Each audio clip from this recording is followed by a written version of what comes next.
Bonjour à tous, aujourd'hui je reviens avec le corrigé de la lettre sur la peine de mort qui constituait notre séance 4 pour les élèves de 4e sur la séquence sur les médias. Donc c'est une lettre qui a été écrite par Victor Hugo. Victor Hugo, vous le connaissez très bien puisque c'est l'auteur des Misérables, je vous le rappelle, que nous avons étudié. Je vous rappelle qu'au-delà d'être un grand romancier français, Victor Hugo c'est aussi une grande figure politique du 19e siècle puisqu'il a pris souvent position pour divers combats politiques, il s'est opposé à divers personnages politiques et il s'est battu pour plusieurs causes. Cette fois-ci, on le retrouve dans une lettre qu'il adresse aux habitants de Guernesey, donc c'était ce qu'il fallait écrire dans la première question.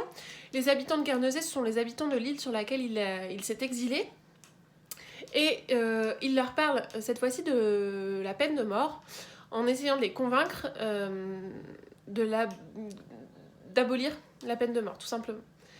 Je vous demandais en question 2 de m'expliquer ce qu'était une lettre ouverte. En fait, une lettre ouverte, c'est par définition une lettre qui n'est pas adressée à une seule personne comme vous avez l'habitude d'en croiser. C'est une lettre qui est publique, qui est le plus souvent publiée par exemple dans un journal.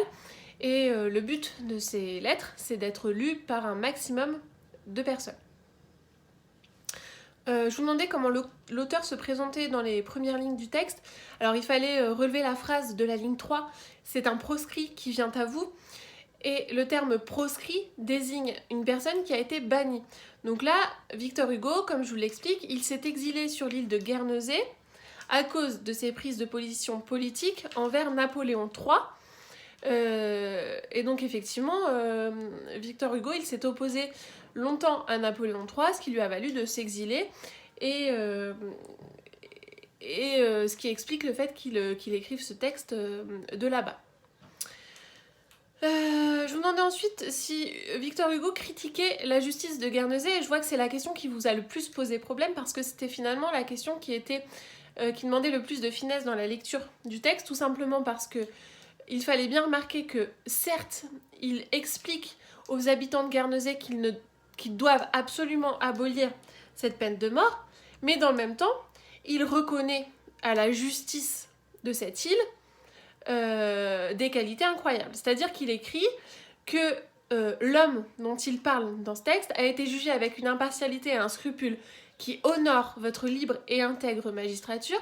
Donc il la désigne comme libre, comme intègre, comme impartial. Ces 3 termes sont éminemment positifs et ça montre qu'il a un grand respect pour la justice de cette île. Donc finalement, ce qu'il reproche, c'est pas la justice, c'est le système judiciaire qui fait que pour tel crime, on applique telle peine. Mais il ne remet pas du tout en cause le jugement qu'il a trouvé par ailleurs très juste. C'est juste l'issue qu'il trouve insoutenable.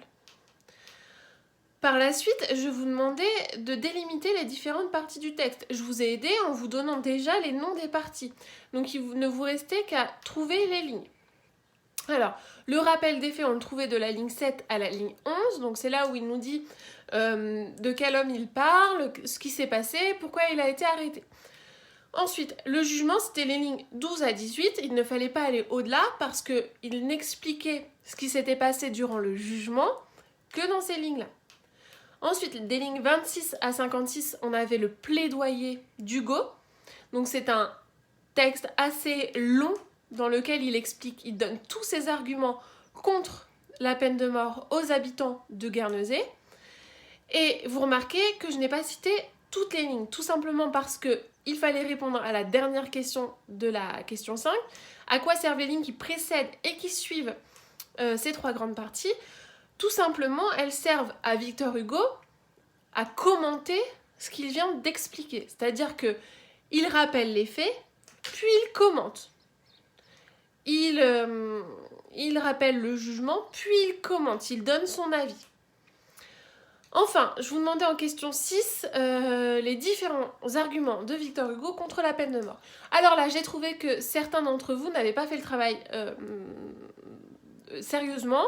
Il suffisait pas de mettre un argument puisque le texte en était truffé. Donc vous deviez en trouver 5 Je vous les ai mis en jaune dans le corrigé que je vous ai envoyé sur Pronote. Et moi, je vais vous les expliciter. Mais vraiment, quand on vous demande de rechercher des arguments maintenant dans un texte, il ne faut pas vous contenter d'en relever un seul, parce que tout simplement, l'argumentation se base jamais sur un seul argument. Le plus souvent, une argumentation, elle se base minimum sur 3 arguments pour qu'elle tienne la route. Donc, le premier argument que Victor Hugo utilise, c'est la lecture biblique. C'est-à-dire qu'il dit que la peine de mort répond à un principe biblique, c'est-à-dire issu de la Bible, qui s'appelle la loi du talion. C'est-à-dire, pour tel crime, tu dois subir le même sort. Donc, il dit, c'est logique, vous pensez que si je tue, je dois mourir. Mais il rappelle que l'un des commandements de la Bible, qui prévalent sur l'ensemble des autres textes, c'est « tu ne tueras point ». Et cette phrase « tu ne tueras point », pour lui, elle est essentielle et ça doit être la seule qui compte dans l'argumentation. Donc, tu ne tueras point, c'est le plus important des commandements et il doit toujours prévaloir sur les autres. Le deuxième argument, il parle de sentiments humains. Et en fait, il remarque que la peine de mort, elle est contre nature. C'est-à-dire qu'il dit, on ressent en tant qu'être humain que ce n'est pas normal qu'un homme décide de la mise à mort d'un autre homme. Le troisième argument, il parle de spectacle effroyable. Donc là, il fallait relever l'oxymore, hein, spectacle effroyable, tout simplement pour montrer que la mise à mort d'un être humain, elle est, à l'époque où il écrit cette lettre, vécue comme un spectacle, c'est-à-dire qu'on pend les hommes en place publique, on vient assister véritablement à un spectacle, hein, et il met l'homme face à ses contradictions, c'est-à-dire que en mettant ces termes côte-côte, en faisant cet oxymore spectacle effroyable, il montre bien à l'homme que ça devrait jamais être un spectacle, la mort de quelqu'un, quand bien même c'est le plus grand des meurtriers. Donc l'oxymore, vous voyez, il sert à ça. Comme quoi, les figures de style, elles ont toujours une importance cruciale dans le discours. Et ça, je vous l'avais déjà expliqué. Enfin, il s'appuie sur un argument qui est temporel, c'est-à-dire qu'il parle du 19e siècle, qui est le siècle de Victor Hugo. Hein, je vous rappelle, il est né en 1802, il est mort en 1885.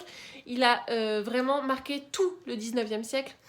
Et il dit que c'est le siècle de la culture, de l'intelligence.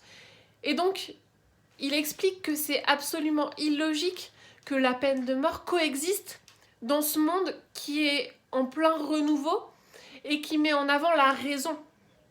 Et donc, il explique que plutôt que de traiter le crime par le crime, d'utiliser la loi du talion, il conseille de la prévenir par tout simplement l'éducation.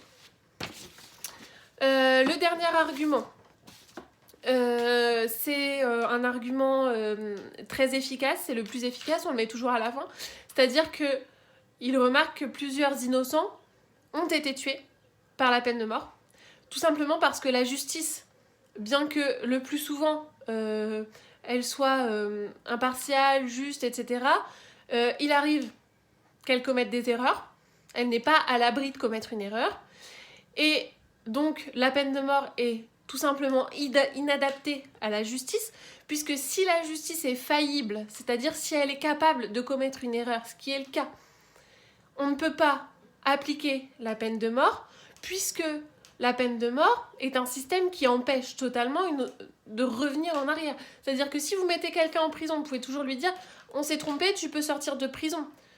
Quelqu'un qui a subi la peine de mort, c'est trop tard. Donc il explique par ces 5 arguments que la peine de mort n'a pas lieu d'être, tout simplement. La dernière question, je m'attachais plus aux sentiments que Victor Hugo cherchait à susciter à la fin de son texte, et par quels moyens. Donc il y avait 2 sentiments. Hein. D'abord, l'empathie du lecteur en l'interpellant, Guernesey, plusieurs fois. Et il jouait aussi sur la peur du lecteur en lui expliquant que le fait de ne pas aller contre la peine de mort, c'était tuer. En fait, il explique que les hommes ne doivent pas se cacher derrière leurs responsables politiques, mais qu'ils ont toujours le sort de leur justice entre leurs mains, et que donc le fait de laisser les choses se faire sans dire non, c'est aider le système, et donc c'est tuer avec la justice, avec la peine de mort. Enfin, vous avez une question de vocabulaire sur le mot insulaire. Je vous demandais de rechercher l'étymologie du mot. Donc c'est son origine, hein, je vous le rappelle, et d'en déduire son sens. Vous avez tous trouvé que insulaire, ça venait du latin insula, qui signifie île. Et donc, vous pouviez facilement en déduire que les insulaires sont les habitants d'une île, en l'occurrence Guernesey. Voilà, j'espère que vous avez apprécié ce texte qui était quand même d'une grande richesse. Là, on va faire une petite pause bien méritée pour les vacances, donc je vous souhaite à tous de très bonnes vacances et je vous dis à bientôt.